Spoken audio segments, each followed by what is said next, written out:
You're listening to Your Magical Midlife. This podcast is for women who are seekers, dreamers, and out-of-the-box thinkers. If you're a Gen X woman who never quite fit in, and probably never will, listen up. I'm Kate Higgins, your host. I'm a licensed clinical social worker and coach, and I'm here to guide you through the expansive, exhilarating, and sometimes exhausting crossroads that we find ourselves in at midlife. Whether you're a seasoned listener or just joining the adventure, think of this podcast as your hot pink convertible cruising down the highway of change. Together we'll navigate the sometimes baffling backroads of midlife and collect all the cool souvenirs along the way. Get in and buckle up. Our map may have flown out the window miles ago, but that doesn't mean we aren't going to have a blast. Let's hit the road and discover the magic just around the bend.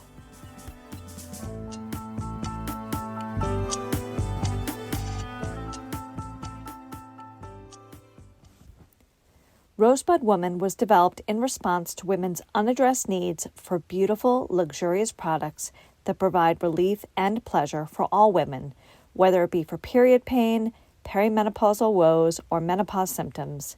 Intimate wellness products are often designed to use with a sexual partner or medicalized to treat a diagnosed issue. Rosebud Women feels ceremonial, like I'm doing a beauty ritual while addressing my 50-year-old body's needs. Their everyday honor balm is gynecologist tested and hormone-free. It hydrates, conditions, and replenishes intimate skin. It's excellent for pregnancy, perimenopause, menopause, and any other hormonal changes. Use the affiliate link in my show notes for 20% off.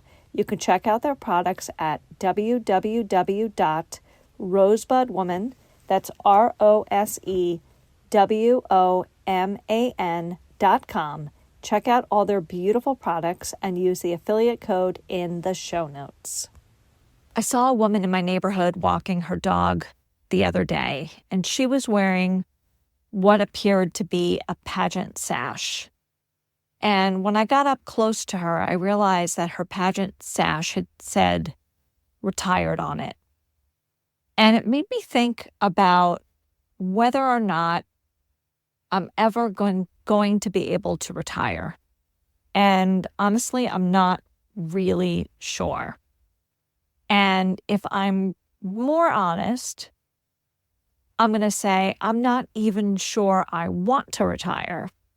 But I don't know if that's something I'm saying because I'm not confident that I'm going to have enough money to be able to just stop working. I don't think I'm going to be able to stop working at 65. I'm not sure I'm going to be able to stop working at 70. And it's not even that I have a ton of debt. It's not that I don't have any retirement savings, because I have some. But it's a daunting thought to consider how much money you'll really need to retire. And I did a little Google research before I started recording. And granted, I didn't do tons of it. I just basically asked Google, how much money do you need to retire? And I looked at a retirement calculator for Charles Schwab or JP Morgan, some retirement calculator. It doesn't really matter which one it was. And it basically said that you should have 12 times your annual income saved away on the date of your retirement. So I guess you're now calculating 12 times your income and thinking if you have that. And I did 12 times my income before I left my corporate job. And I don't have that right now. I have, some of that, but I don't have all of that. And, I am 53. It said by the time you're 65, so I would have 12 years to save the difference.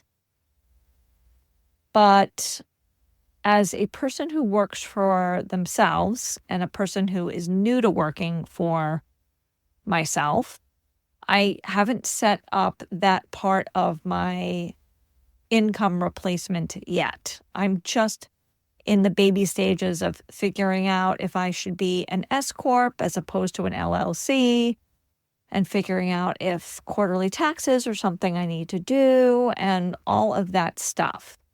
I'm just in the baby building block business development stage. So maybe I don't need to have all of that figured out right now.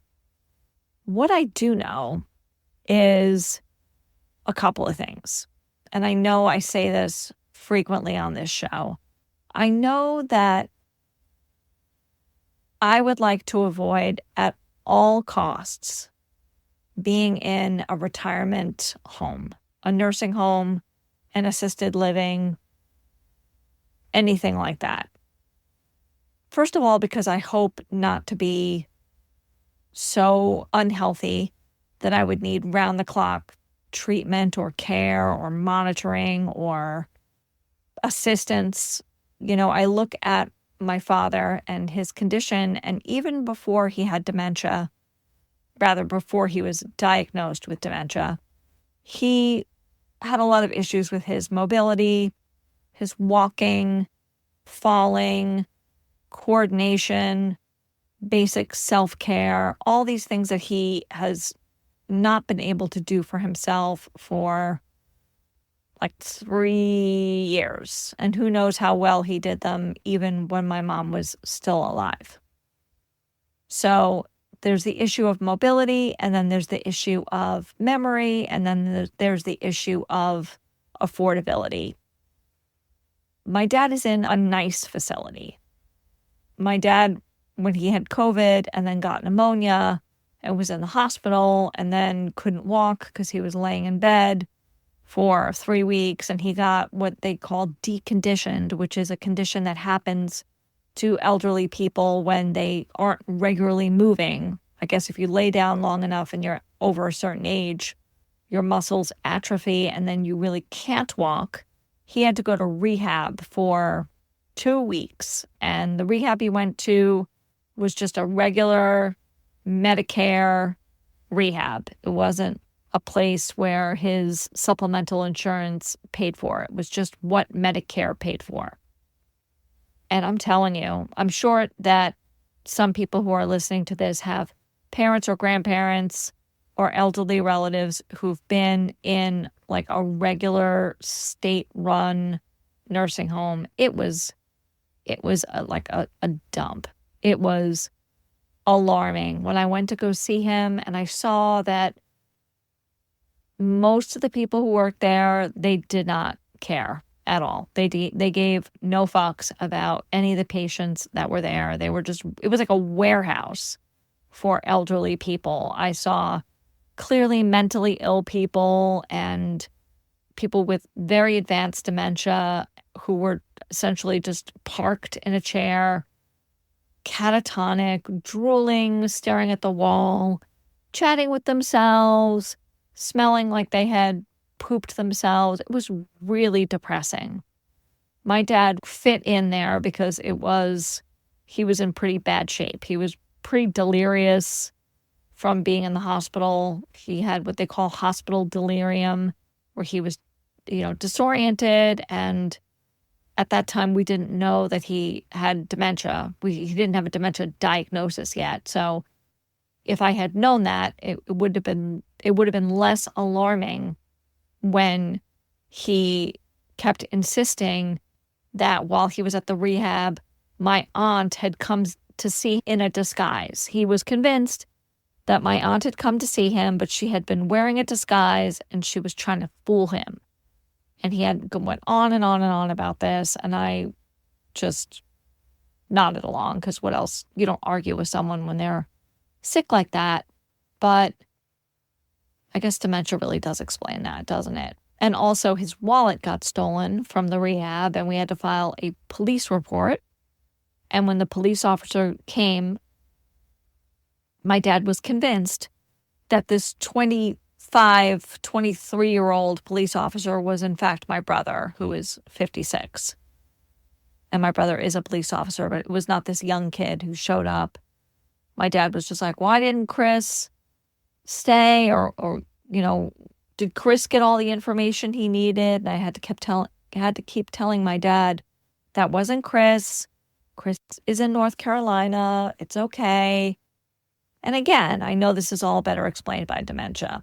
I guess the point of what I'm really trying to say is I don't see this for myself.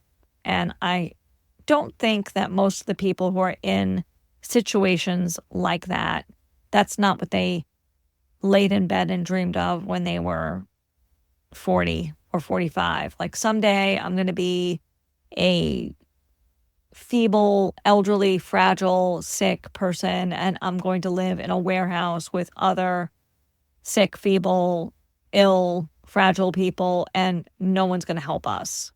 That's no one's dream. But there's a lot of people who live like that, and it's a whole industry. It's a whole industry that I would really like to avoid being a part of. Like, many of the big, what's the trendy word that we're calling everything right now? Complex. The industrial nursing home complex. I want nothing to do with that. And since my finances are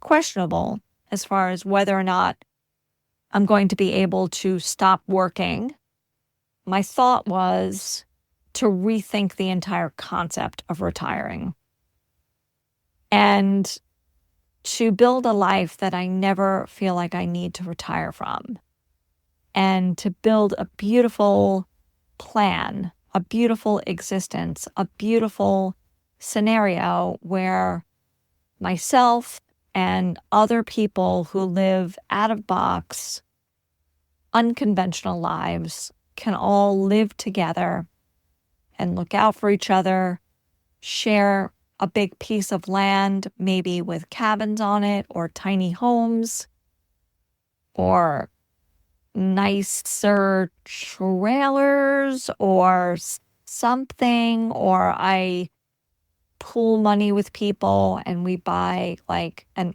old hotel that has like little bungalows on it. Something else has to happen, because this is not the way to go. But I'm also thinking more conceptually about the concept of retiring. Retiring, to retire, means that you are giving up something in favor of something else. And I'm thinking about the things I would like to retire. I actually enjoy the work I do now. Now that I work for myself, now that I'm doing this, I really deeply enjoy it. And I don't see a time where I'm not going to want to create and connect with people. It's really my jam. It really lights me up.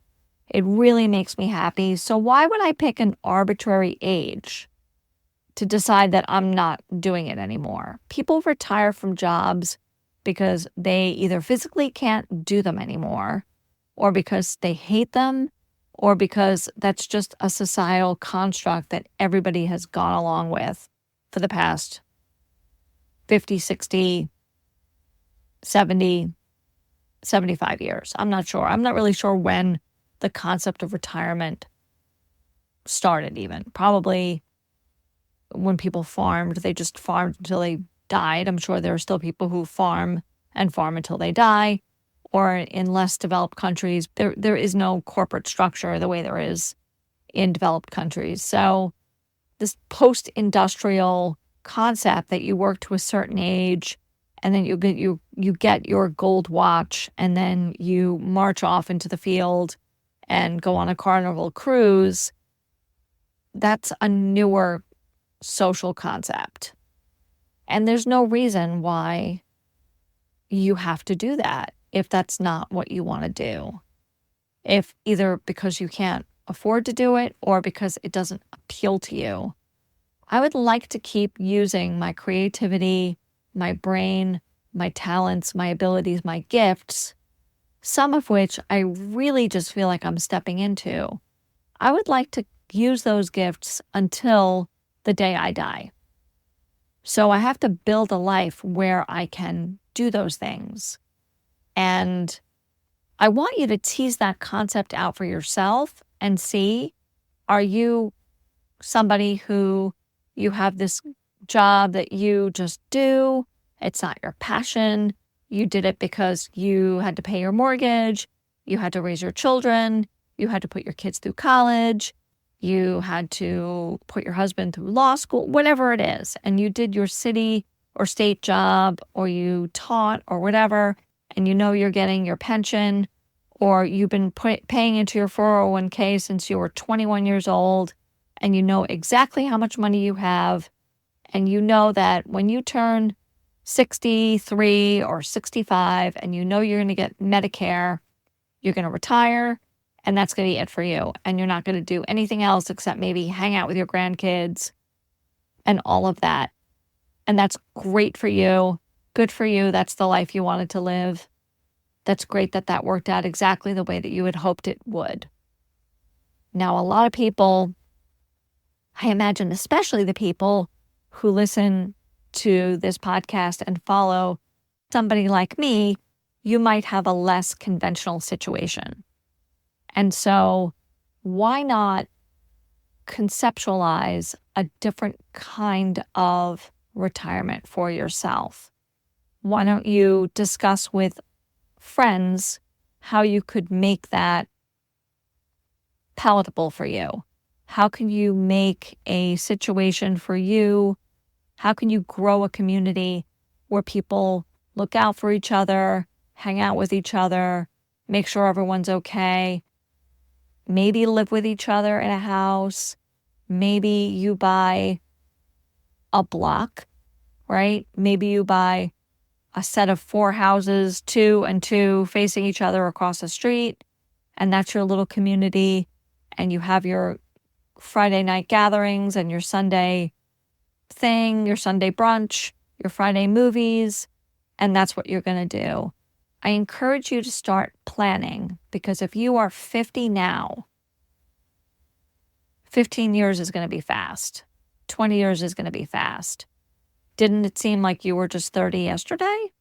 I feel like even though a whole lifetime has happened between my 30th birthday and now, and several things have happened, big things, many changes, I'm a whole different person, it still feels like it went really fast. Like when it was happening, it felt slow, but now it feels like it was yesterday. I can't believe that 9/11 was 23 years ago this fall. That's insane. I remember it as clear as the day it happened. And I remember my 30th birthday as clear as the day it happened. I remember my 40th birthday like it was yesterday, my 45th birthday like it was yesterday. Time is going really fast. So I'm going to encourage you to think about the kind of life you want to be living when you're 65, when you're 70, when you're 75, and start planting the seeds now. Make your plan now. Start looking at neighborhoods, communities, ways to build community, ways to connect, people you want to be close to. Plan it now so that you are living a life of joy, contentment, connection in your old age. Because even when I go to the fancy schmancy medical Marriott that my dad lives in, there are a lot of lonely people there. There are a lot of lonely people who don't seem to have anybody to come to visit them. There are people who are very happy to see me when I go see my dad because they know that I'm going to stand there and talk to them for even a couple of minutes. And I don't want that to happen to me, where I'm a lonely elderly lady hoping that someone will give me 2-3 minutes of time in my day, or depending on a home attendant or a nurse or a paid person to make me smile. I don't want that, and I know you don't want that, and I don't want that for you. So, my dear, start planning, start thinking, start conceptualizing. I'm going to buy a big piece of land. There's room for you there if you want to be there. You gotta like John Hughes movies and you gotta like The Cure, but you are certainly welcome to build your cabin, park your RV, park your reclaimed bus, build a little small house. What are they called? A tiny house. Or even pitch a tent and stay for a little while. So that's my thought on rethinking retirement. And let's pull a card for this episode and we'll see what comes up. And the card for this episode is... Oh, God. The card for this episode is death. Oh, my goodness. So I think that this card is about how we want to die. And not only that, it's the death to the old ideas. The old way of waiting till you're 65, getting your gold watch, and then, complaining to your spouse for the rest of your days or puttering around or whatever. 65 is so young. Why would you want to even retire at 65? 65 is like young and vital. Do something. Have fun. It's time to reconceptualize these old concepts. They have gone the way of the dodo bird. They have gone the way of the dinosaur. The concept needs to be revisited, thrown out, and reconceptualized. That's how I'm going to interpret that card. I'm so happy to be back with season 2, and I'll talk to you next Thursday. Thank you so much for listening to Your Magical Midlife. I'm Kate Higgins, your host. You can follow me on Instagram at Your Magical Midlife. You can also check out my offerings on my website, which is www.yourmagicalmidlife.com. I offer individualized coaching for women 45 plus who are seekers, dreamers, and out-of-box thinkers. I also offer luxury retreats that include ritual, rites of passage, and ceremony for women 45 and beyond. I'd be so excited to work with you. Also, if you're feeling kind and you've enjoyed this episode, please leave me a 5-star review as it opens this podcast to a broader audience and keeps me in those pesky algorithms. Thank you so much for your partnership with me. I appreciate you. Have a great week.